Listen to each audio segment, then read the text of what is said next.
vabariik läheb koolides elektronarvutitele ja arvutitehnikale üle, aga me läksime 20 aastat varem.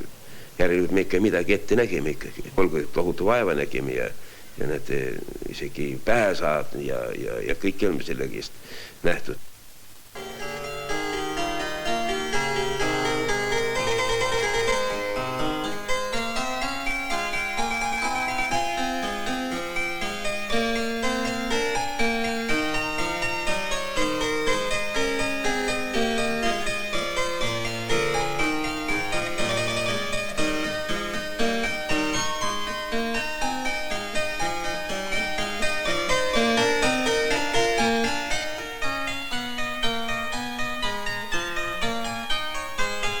Räägib kooli praegune direktor Enn Liba.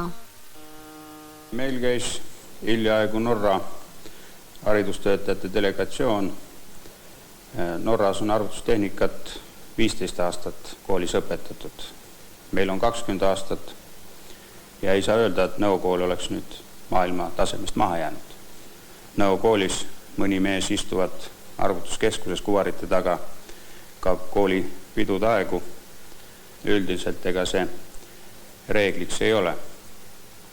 Meil on muidugi neid õpilasi, kes väga palju aega töötavad arvutuskeskuses tõsiselt ja hasardiga, aga need samad õpilased ka on tublid teistel aladel. Ja me oleme püüdnud hoida seda noort inimest tasakaalus. Meie õpilased on edukad isetegevuses, kooris on palju lauljaid, spordis ja paljudel muudel aladel. Nüüd vaatleks lähemalt ühe käsu täitmist Inteli protsessori. Kõigepealt loetakse mälust üks arv andmesiini kaudu käsuregistrisse, kus ta läheb käsukoodi dešifraatorisse ja sealt vastavalt dešifreeritakse ta